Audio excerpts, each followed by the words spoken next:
The Adventures of Huckleberry. It must have been close on to 1 o'clock when we got below the island at last, and the raft did seem to go mighty slow. If a boat was to come along, we was going to take to the canoe and break for the Illinois shore, and it was well a boat didn't come, for we hadn't ever thought to put the gun in the canoe, or a fishing line, or anything to eat. We was in rather too much of a sweat to think of so many things. It warn't good judgment to put everything on the raft. If the men went to the island, I just expect they found the campfire I built and watched it all night for Jim to come. Anyways, they stayed away from us, and if my building the fire never fooled them, it warn't no fault of mine. I played it as low down on them as I could. When the first streak of day began to show, we tied up to a towhead in a big bend on the Illinois side, and hacked off cottonwood branches with a hatchet, and covered up the raft with them so she looked like there had been a cave-in the bank there. A towhead is a sandbar that has cottonwoods on it as thick as harrow teeth. We had mountains on the Missouri shore, and heavy timber on the Illinois side, and the channel was down the Missouri shore at that place, so we weren't afraid of anybody running across us. We laid there all day, and watched the rafts and steamboats spin down the Missouri shore, and upbound steamboats fought the big river in the middle. I told Jim all about the time I had jabbering with that woman, and Jim said she was a smart one, and if she was to start after us herself, she wouldn't set down and watch a campfire. No, sir, she'd fetch a dog. Well, then, I said, why couldn't she tell her husband to fetch a dog? Jim said he bet she did think of it by the time the men were ready to start, and he believed they must have gone uptown to get a dog, and so they lost all that time, or else we wouldn't be here on the towhead 16 or 17 mile below the village. No, indeedy, we would be in that same old town again. So I said I didn't care what was the reason they didn't get us, as long as they didn't. When it was beginning to come on dark, we poked our heads out of the cottonwood thicket and looked up and down and across. Nothing in sight. So Jim took up some of the top planks of the raft and built a snug wigwam to get under in blazing weather and rainy, and to keep the things dry. Jim made a floor for the wigwam and raised it a foot or more above the level of the raft, so now the blankets and all the traps was out of reach of steamboat waves. Right in the middle of the wigwam we made a layer of dirt about 5 or 6 inches deep, with a frame around it for to hold it to its place. This was to build a fire on in sloppy weather or chilly. The wigwam would keep it from being seen. We made an extra steering oar, too, because one of the others might get broke on a snag or something. We fixed up a short forked stick to hold the old lantern on, because we must always light the lantern whenever we see a steamboat coming downstream, to keep from getting run over.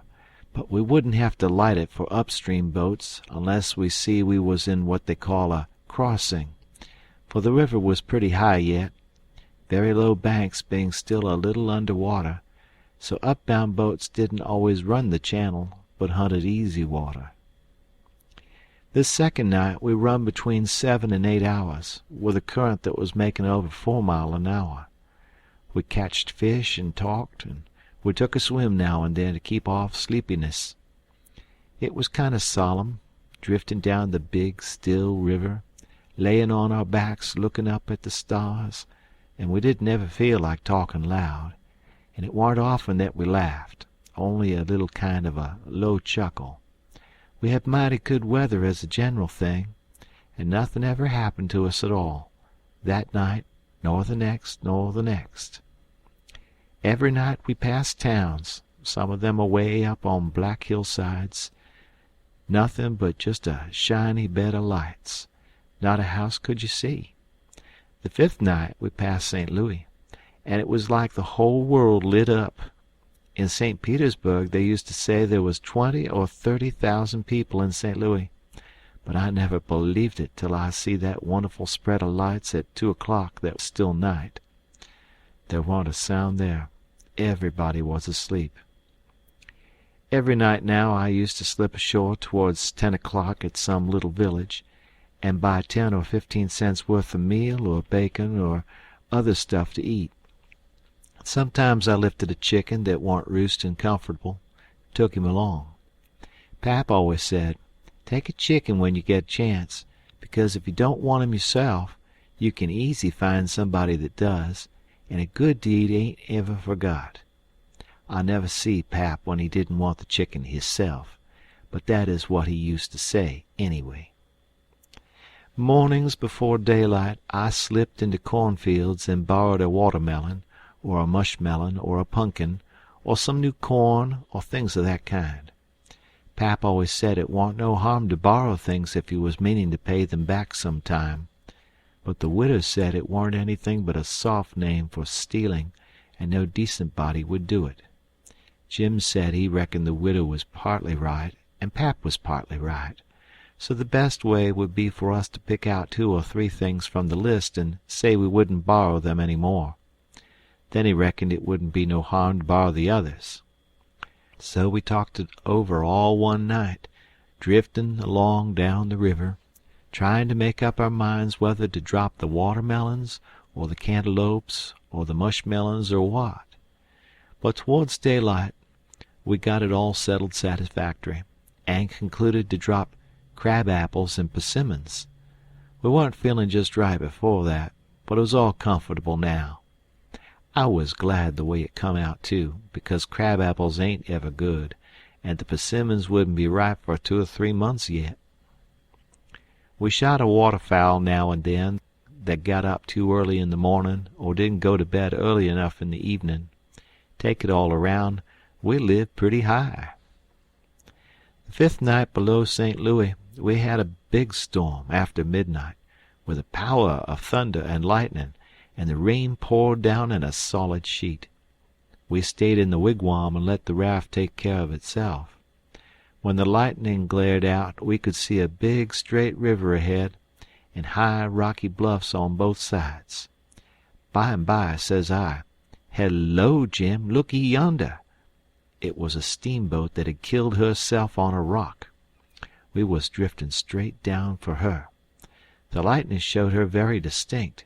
She was leaning over, with part of her upper deck above water, and you could see every little chimbly guy clean and clear, and a chair by the big bell, with an old slouch hat hanging on the back of it when the flashes come.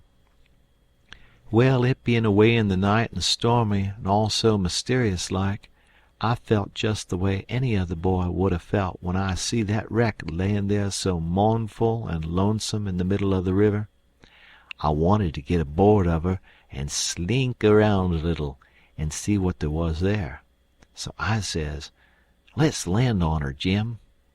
But Jim was dead against it at first. He says, "I don't want to go fool around no wrack.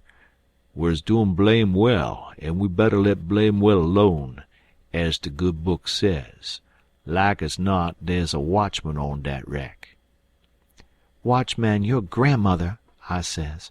"There ain't nothin' to watch but the Texas and the pilot house, and do you reckon anybody's going to risk his life for a Texas and a pilot house such a night as this, when it's likely to break up and wash down the river any minute?"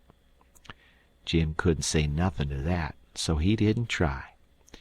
"And besides," I says, "we might borrow something worth having out of the captain's stateroom. Cigars, I bet you, and cost 5 cents apiece solid cash.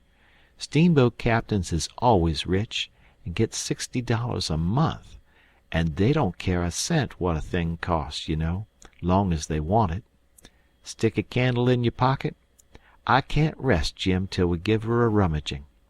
Do you reckon Tom Sawyer would ever go buy this thing? Not for pie, he wouldn't. He'd call it an adventure, that's what he'd call it, and he'd land on that wreck if it was his last act. And wouldn't he throw style into it? Wouldn't he spread hisself, nor nothin'? Why, you think it was Christopher Columbus discoverin' Kingdom Come. I wish Tom Sawyer was here." Jim, he grumbled a little, but give in. He said we mustn't talk any more than we could help, and then talk mighty low.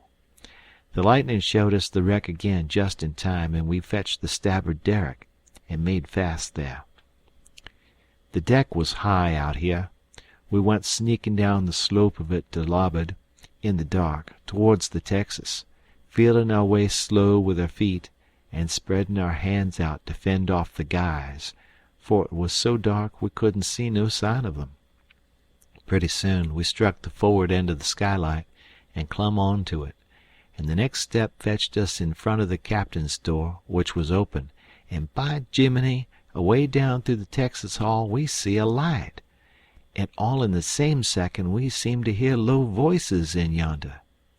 Jim whispered and said he was feeling powerful sick, and told me to come along. I says all right, and was going to start for the raft, but just then I heard a voice wail out and say, "Oh, please don't, boys. I swear I won't ever tell." Another voice said pretty loud, "That's a lie, Jim Turner. You've acted this way before. You always want more'n your share of the truck, and you've always got it, too, because you've swore if you didn't you'd tell. But this time you said it just one time too many. You're the meanest, treacherousest hound in this country." By this time Jim was gone for the raft. I was just a-bilin' with curiosity, and I says to myself, Tom Sawyer wouldn't back out now, and so I won't either. I'm a-goin' to see what's going on here. So I dropped on my hands and knees in the little passage and crept aft in the dark till there warn't but one stateroom betwixt me and the cross hall of the Texas. Then in there I see a man stretched on the floor and tied hand and foot, and two men standing over him, and one of them had a dim lantern in his hand, and the other one had a pistol. This one kept pointing the pistol at the man's head on the floor and saying, "I'd like to, and I order to, a mean skunk." The man on the floor would shrivel up and say, "Oh, please don't, Bill. I ain't ever going to tell." And every time he said that, the man with the lantern would laugh and say, "'Deed you ain't. You never said no truer thing 'n that, you bet ye." And once he said, "Hear him beg, and yit if we hadn't got the best of him and tied him, he'd 'a killed us both. And what for? Just for nothin'. Just because we stood on our rights. That's what for. But I lay you ain't goin' to threaten nobody any more, Jim Turner. Put up that pistol, Bill." Bill says, "I don't want to, Jake Packard. I'm a for killin' him, and didn't he kill old Hatfield just the same way? And don't he deserve it?" "But I don't want him killed, and I got my reasons for it." "Bless your heart for them words, Jake Packard. I'll never forget you long as I live," says the man on the floor, sort of blubbering. Packard didn't take no notice of that, but hung up his lantern on a nail and started towards where I was there in the dark, and motioned Bill to come. I crawfished as fast as I could about 2 yards, but the boat slanted so I couldn't make very good time. So to keep from getting run over and catched, I crawled into a stateroom on the upper side. The man came a-pawing along in the dark, and when Packard got to my stateroom he says, "Here, come in here." And in he come, and Bill after him. But before they got in I was up in the upper berth, cornered, and sorry I come. Then they stood there with their hands on the ledge of the berth and talked. I couldn't see them, but I could tell where they was by the whiskey they'd been having. I was glad I didn't drink whiskey, but it wouldn't have made much difference anyway, because most of the time they couldn't have treed me because I didn't breathe. I was too scared, and besides a body couldn't breathe and hear such talk. They talked low and earnest. Bill wanted to kill Turner. He says, "He said he'll tell, and he will. If we was to give both our shares to him now, it wouldn't make no difference after the row and the way we've served him. Sure's you're born, he'll turn state's evidence. Now you hear me. I'm for putting him out of his troubles." "So am I," says Packard very quiet. Blame it, I'd sort of begun to think you wasn't. Well, then, that's all right. Let's go and do it. Hold on a minute. I hain't had my say yet. You listen to me. Shooting's good, but there's quieter ways of the thing's got to be done. But what I say is this. It ain't good sense to go courtin' round after a halter if you can git at what you're up to in some way that's just as good and at the same time don't bring you into no risks. Ain't that so? You bet it is. But how you goin' to manage it this time? Well, my idea is this. We'll rustle round, gather up whatever pickin's we've overlooked in the staterooms, and shove for shore and hide the truck. Then we'll wait. Now I say it ain't goin' to be more'n 2 hours before this wreck breaks up and washes off down the river. See? He'll be drownded, and won't have nobody to blame for it but his own self. I reckon that's a considerable sight better'n killin' of him. I'm unfavorable to killin' a man as long as you can git around it. It ain't good sense. It ain't good morals. Ain't I right? Yes, I reckon you are. But s'pose she don't break up and wash off. Well, we can wait the 2 hours anyway and see, can't we? All right, then. Come along. So they started, and I lit out, all in a cold sweat, and scrambled forward.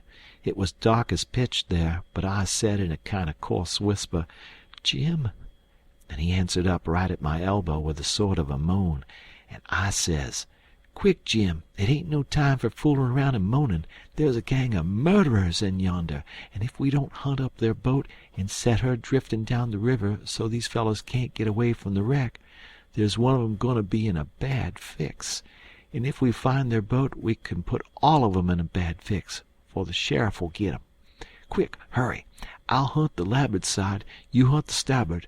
You start at the raft and—" "Oh, my lordy, lordy, raft! There ain't no raft no more. She done broke loose and gone. Oh, and here we is."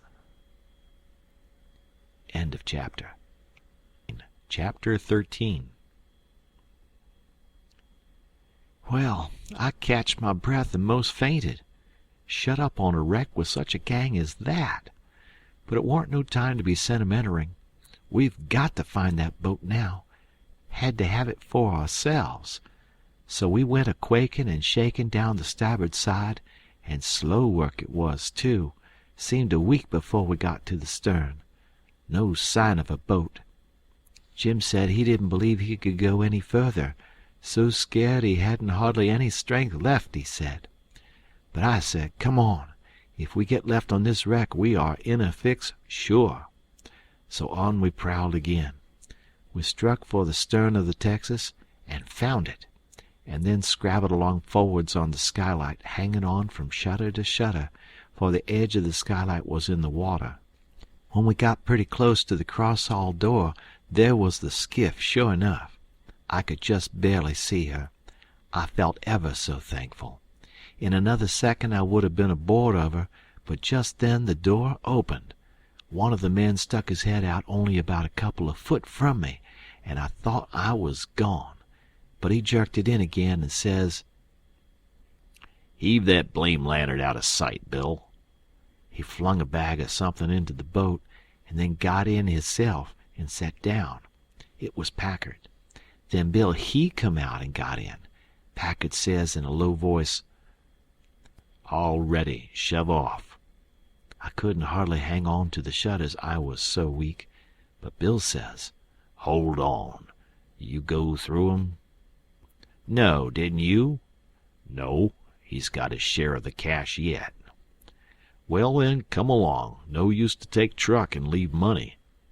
"Say, won't he suspicion what we're up to?" "Maybe he won't, but we got to have it anyway. Come along." So they got out and went in. The door slammed to because it was on the careen side, and in a half-second I was in the boat, and Jim come tumbling after me. I out with my knife and cut the rope, and away we went. We didn't touch an oar, and we didn't speak nor whisper, nor hardly even breathe. We went gliding swift along, dead silent, past the tip of the paddle box and past the stern. Then in a second or two more we was 100 yards below the wreck, and the darkness soaked her up, every last sign of her, and we was safe and knowed it. When we was 300 or 400 yards downstream, we see the lantern show like a little spark at the Texas door for a second, and we knowed by that the rascals had missed their boat and was beginning to understand that they was in just as much trouble now as Jim Turner was. Then Jim manned the oars, and we took out after the raft. Now was the first time that I begun to worry about the men. I reckoned I hadn't had time to before. I begun to think how dreadful it was, even for murderers, to be in such a fix. I says to myself, there ain't no telling but I might come to be a murderer myself yet, and then how would I like it? So says I to Jim, first light we see we'll land 100 yards below it or above it, in a place where it'll be a good hiding place for you and the skiff, and then I'll go and fix up some kind of a yarn and get somebody to go for that gang and get them out of their scrape, so they can be hung when their time comes. But that idea was a failure, for pretty soon it begun to storm again, and this time worse than ever. The rain poured down, and never a light showed. Everybody in bed, I reckon. We boomed along down the river, watching for lights and watching for our raft. After a long time the rain let up, but the clouds stayed, and the lightning kept whimpering, and by a flash showed us a black thing ahead, floating, and we made for it. It was the raft, and mighty glad was we to get aboard of it again. We seen the light now away down to the right on shore, so I said I would go for it. The skiff was half full of plunder which that gang had stole there on the wreck. We hustled it onto the raft in a pile, and I told Jim to float along down and show a light when we judged he had gone about 2 mile, and keep it burning till I come. Then I manned my oars and shoved for the light.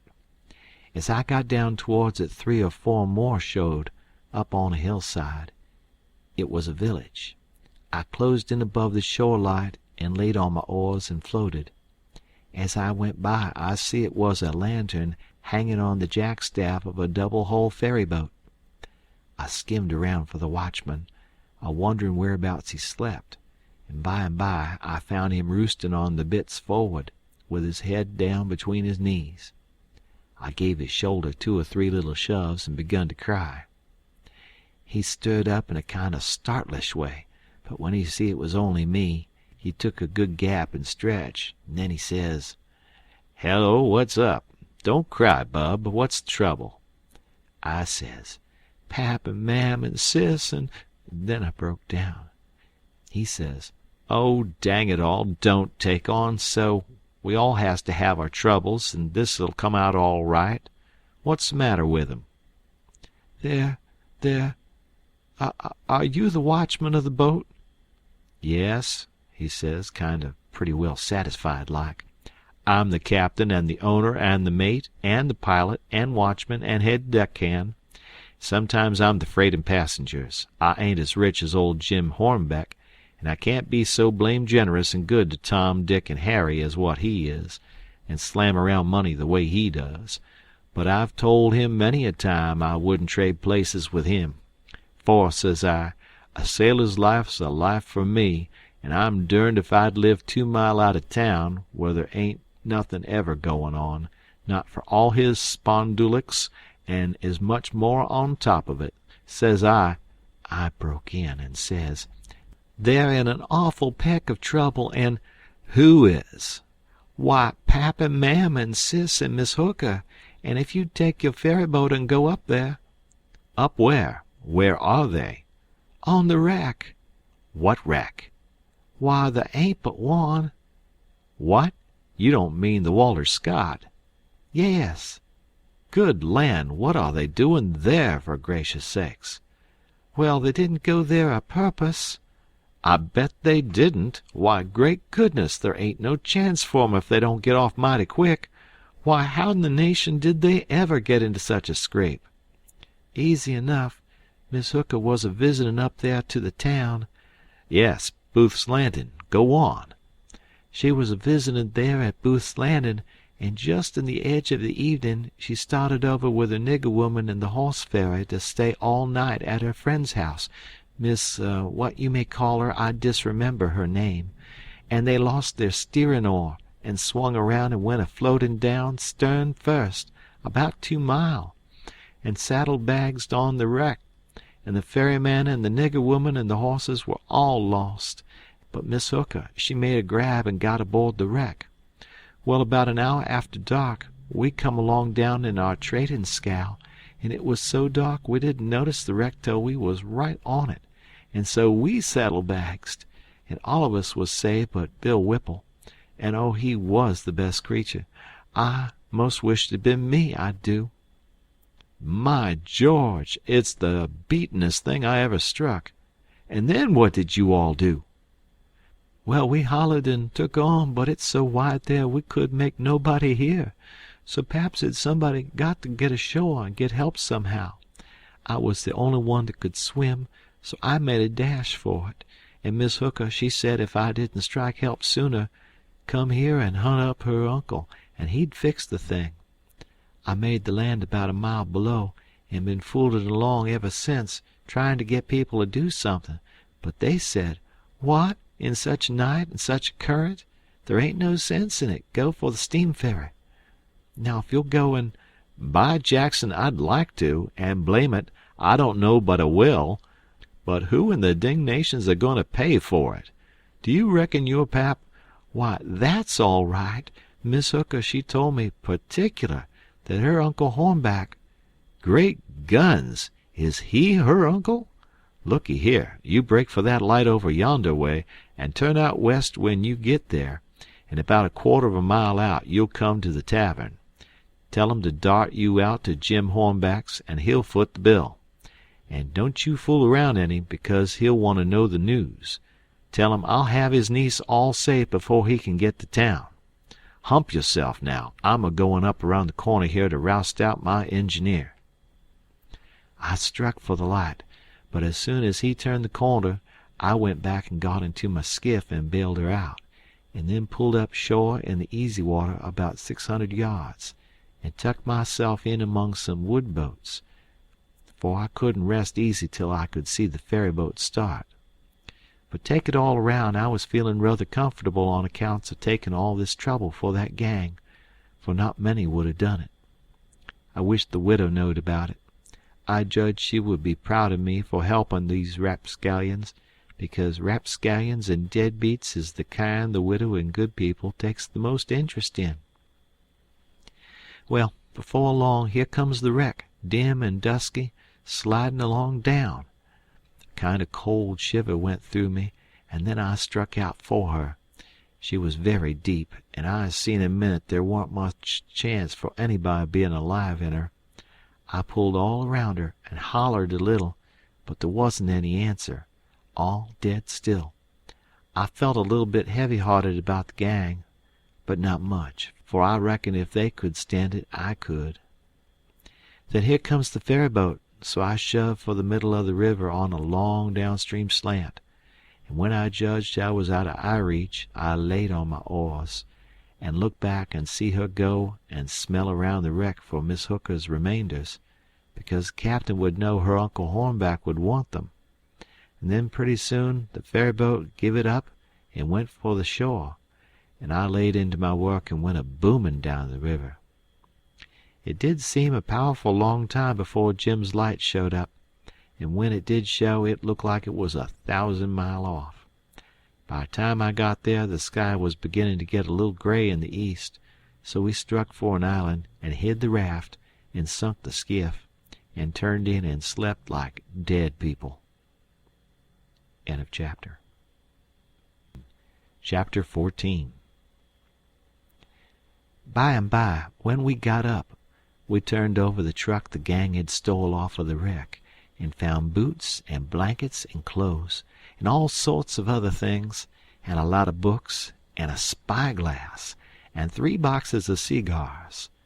We hadn't ever been this rich before in neither of our lives. The cigars was prime. We laid off all the afternoon in the woods talking, and me reading the books and having a general good time.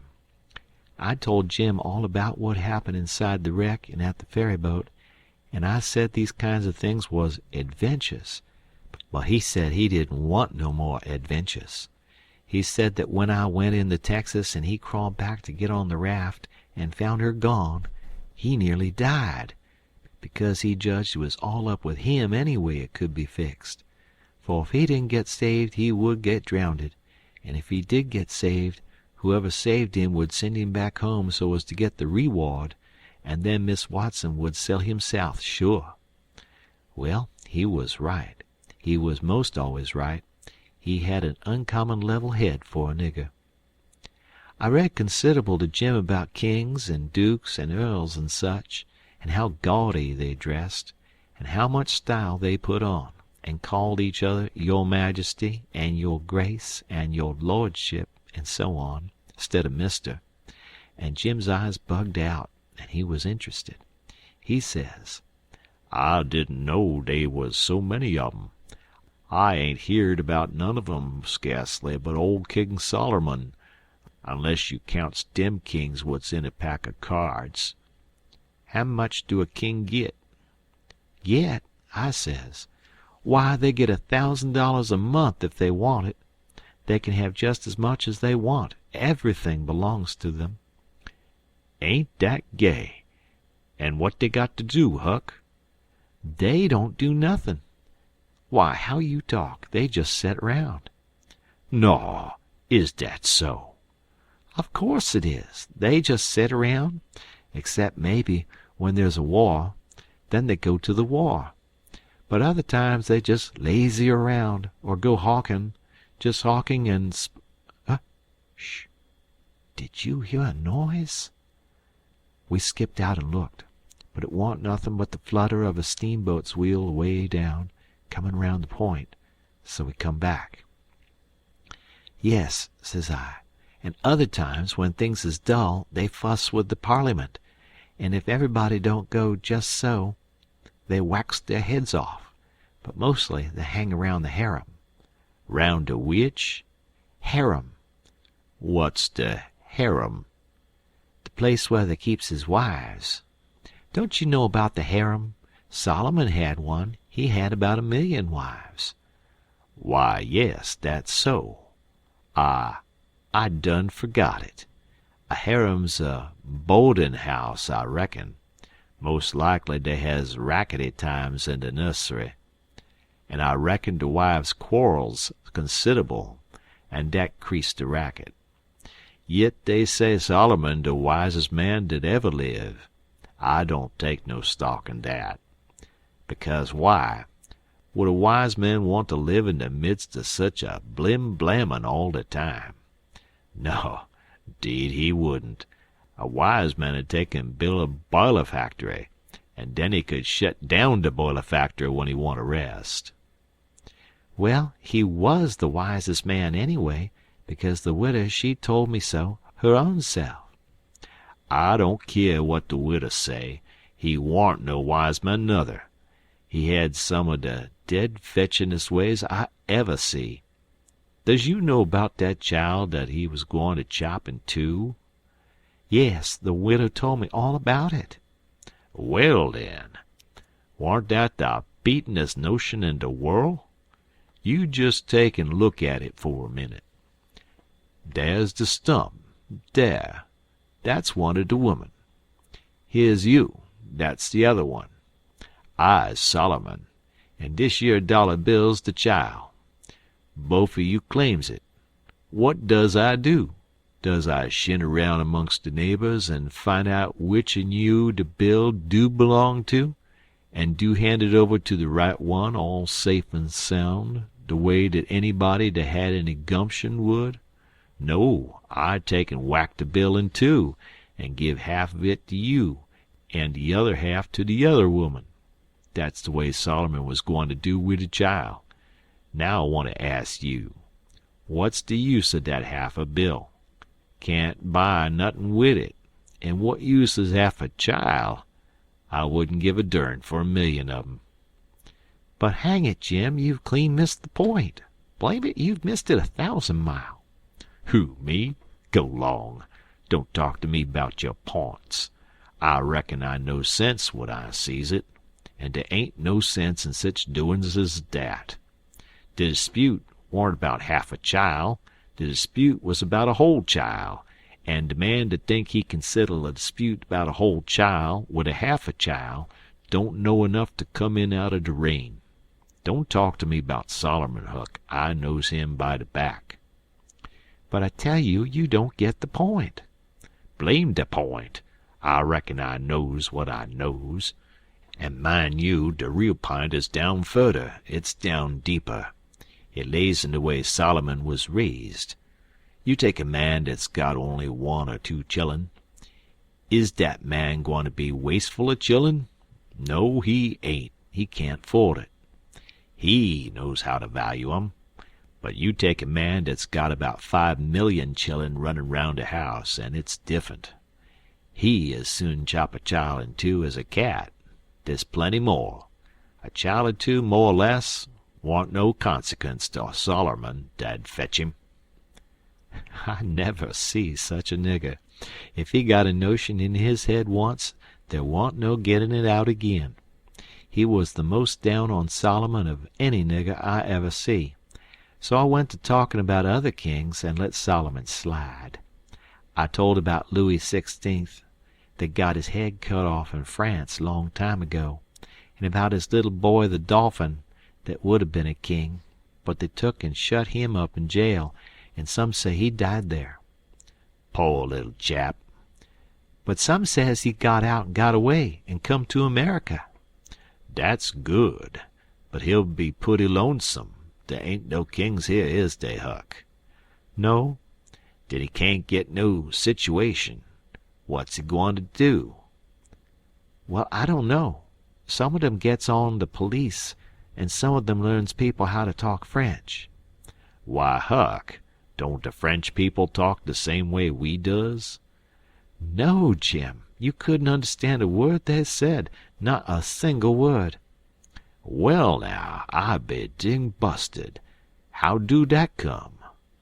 "I don't know, but it's so. I got some of their jabber out of a book. S'pose man was to come to you and say, 'Parlez-vous Francais?' What would you think?" "I wouldn't think nothin'. I'd take and bust him over de head. Dat is, if he warn't white. I wouldn't allow no nigger to call me dat." "Shucks, it ain't callin' you anything. It's only sayin', 'Do you know how to talk French?'" "Well, den, why couldn't he say it?" "Why, he is a sayin' it. That's a Frenchman's way of sayin' it."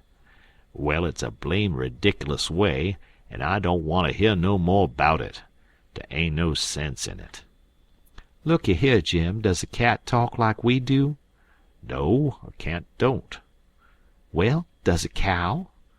"No, a cow don't nuther." "Does a cat talk like a cow, or a cow talk like a cat?" "No, dey don't." It's natural and right for 'em to talk different from each other, ain't it? "Course." And ain't it natural and right for a cat and a cow to talk different from us? "Why, most sho'ly it is." Well, then, why ain't it natural and right for a Frenchman to talk different from us? You answer me that. "Is a cat a man, Huck?" No. "Well, den, there ain't no sense in a cat talkin' like a man. Is a cow a man? Or is a cow a cat?" No, she ain't either of 'em. "Well, den, she ain't got no business to talk like either one of the other of 'em. Is a Frenchman a man?" Yes. "Well, den, dad blame it, why don't he talk like a man? You answer me dat." I see it weren't no use wasting words. You can't learn a nigger to argue. So I quit. End of chapter.